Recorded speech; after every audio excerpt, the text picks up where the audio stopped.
हरिवंश महाप्रभु जी के श्री हरिवंश महाप्रभु जी के चरित्र में आता है कि जब वो छोटे से थे तो कोई राधा बोल देता था ना, उनकी निद्रा खुल जाती थी और निद्रा खुलते पालने में ही जोर जोर से किलकारियां भरते, ऐसे श्री महाप्रभु जी। और 6 महीने की अवस्था में, सब लोग इधर देखो, यहां देखो, कथा सुनो।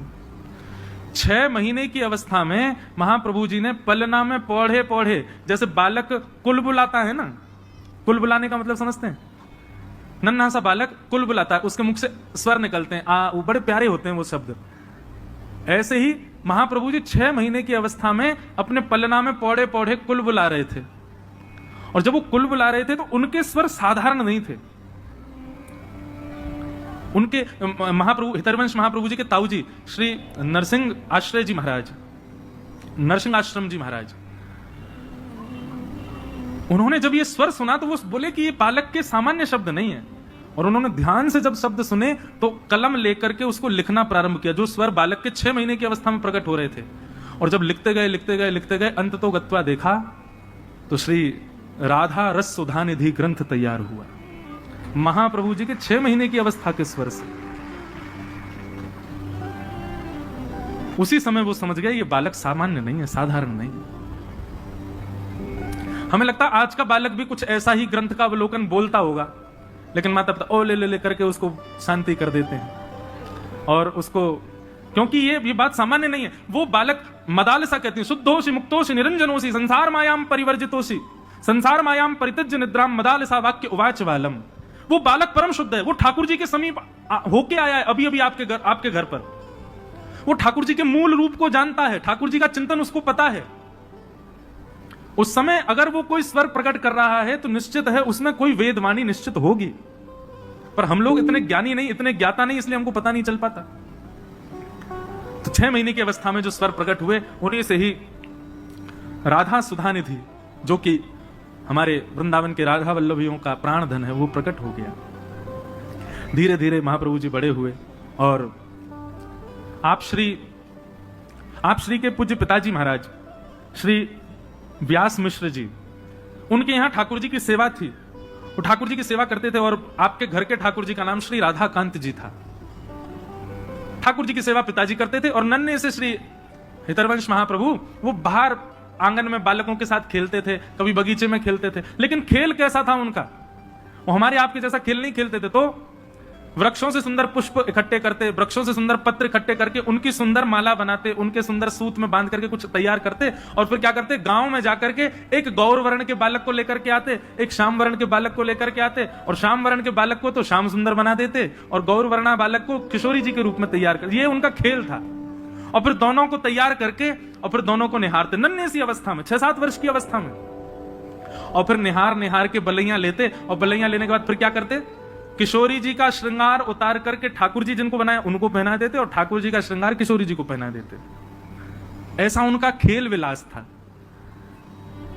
लेकिन बंधुओं, उनका भाव इतना सुदृढ़ था कि आज उन्होंने जैसे ही गौर वर्ण के बालक को श्याम सुंदर माने किशोरी जी को ठाकुर जी का श्रृंगार किया और श्याम वर्ण के बालक को जब किशोरी जी का श्रृंगार किया, उसका भाव यह परिलक्षित हुआ कि उनके पिताजी जैसे ही अपने घर के ठाकुर जी के दर्शन करने के लिए गए, भोग उठाने के लिए गए, पर्दा हटाते देखा तो श्री राधाकांत प्रभु ने भी अपना श्रृंगार बदल लिया। किशोरी जी ने मुकुट पहन लिया और ठाकुर जी सिर पर चुनरी ओढ़ करके बैठे थे। घबरा गए, उनको तो बेचैनी हो गई, ये क्या हुआ। अरे मुझे लगता है बुढ़ापे की आंखें, समझ नहीं पा रहा हूं। उम्मीदने लगे, आंख मांख धो करके आए, पुनः आकर के देखा तो ठाकुर जी चुनरी में बैठे हैं और किशोरी जी मुकुट पहन के बैठी हैं। उनमें विचार करने लगे, ये कैसा, ये कोई अपशगुन तो नहीं।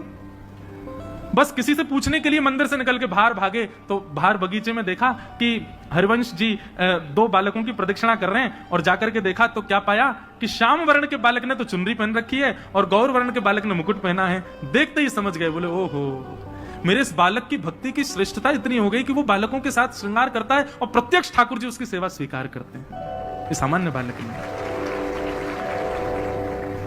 ऐसे महाप्रभु जी, उनके पिताजी कभी ठाकुर जी के आगे लड्डू भोग रखते, पर्दा करके जैसे ही पर्दा हटाते तो क्या पाते, लड्डू के साथ साथ वहां पे आम, सेब, अमरूद, सुंदर सुंदर बहु व्यंजन वहां पर रखे हैं जो कि रखे ही नहीं थे।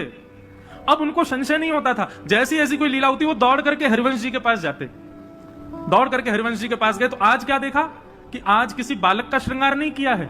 दो युगल वृक्ष एक साथ खड़े थे, एक वृक्ष को श्री जी का श्रृंगार किया, दूसरे वृक्ष को श्याम सुंदर का श्रृंगार किया, और वन में श्रृंगार किया वृक्षों का तो फल का ही भोग लगाया। तो जो फल वहां वृक्षों के सामने रखे थे ठीक वैसे ही फल, उतने ही आकृति में कटे भये, उतने ही आकृति में अमनिया किए भये, ठीक कोई अंतर नहीं, वैसे ही फल भीतर मंदिर में ठाकुर जी के सन्मुख रखे थे। ऐसे महाप्रभु जी बाल्यकाल से ही उनके सेवा का सुख बढ़ने लगा और चंद अवस्था में ही, कुछ बाल अवस्था ही थी, उसी समय एक दिन श्री राधा श्री राधा श्री राधा कहते कहते नृत्य कर रहे थे और उनका वो भाव रूप देख करके हमारी वृषभानु नंदिनी जी, हमारी किशोरी जी स्वयं को रोक ना पाई और प्रकट हो गई सामने।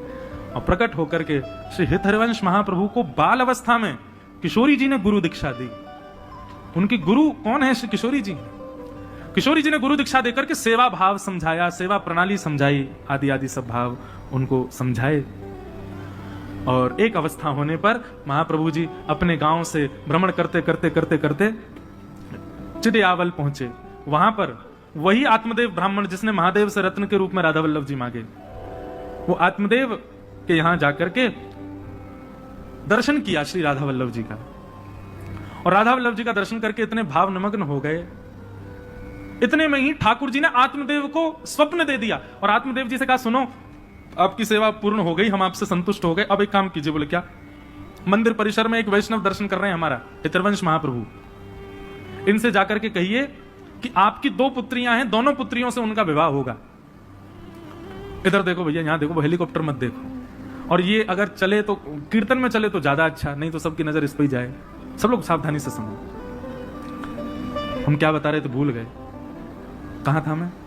हाँ, तो आत्मदेव जी को राधा वल्लभ जी ने कहा कि आप, क्योंकि हरिवंश महाप्रभु तो विरक्त होके चले गए थे वन में, अब ब्याह नहीं करना उनको, वो तो सन्यास आदि का भाव उनके अंदर आ गया था। बोले बस वन में जाएंगे, राधा राधा रटेंगे। लेकिन जैसे ही राधा वल्लभ जी के दर्शन किए आत्मदेव जी के घर पर, तो आत्मदेव जी को स्वप्न देकर के राधा वल्लभ जी ने कहा, हम तुम्हारी सेवा से बड़े प्रसन्न हैं, अब एक काम करो, द्वार पर जो ये आए हैं इनसे अपनी दोनों पुत्रियों का विवाह कर दो। वो मना करें तो उनको कहना राधा वल्लभ जी की आज्ञा है, और सुनो विवाह कर दो अपनी पुत्रियों का। तो आत्मदेव जी जो थे थोड़े संकोच में, जय जय ब्याह करते हैं तो फिर तो दहेज देना पड़ता, बहुत सामग्री मेरे पे कहां इतनी सामग्री। बोले एक काम कर, तू मुझे ही दे दे दहेज में उनको, मैं ही चला जाऊंगा उनके साथ, और ये सब मेरे श्रृंगार भी उन्हीं को ही दे देना, वही मेरी सेवा करेंगे। और आत्मदेव जी ने आज्ञा की, ठाकुर जी ने आज्ञा की, ऐसा कहा तो महाप्रभु जी ने स्वीकार किया, दोनों पुत्रियों के साथ विवाह किया और श्री राधा वल्लभ जी को उपहार रूप में अपनी गोद में लेकर के श्री वृंदावन पधारे। और वृंदावन में मदन टेर एक स्थान है, वहां आकर के श्री राधा वल्लभ जी को विराजमान किया। कालांतर में ठाकुर जी का मंदिर निर्माण हुआ, फिर उसमें ठाकुर जी विराजमान हुए। बोलो श्री राधा वल्लभ लाल की, श्री हित हरिवंश महाप्रभु के, प्यारे वृंदावन धाम।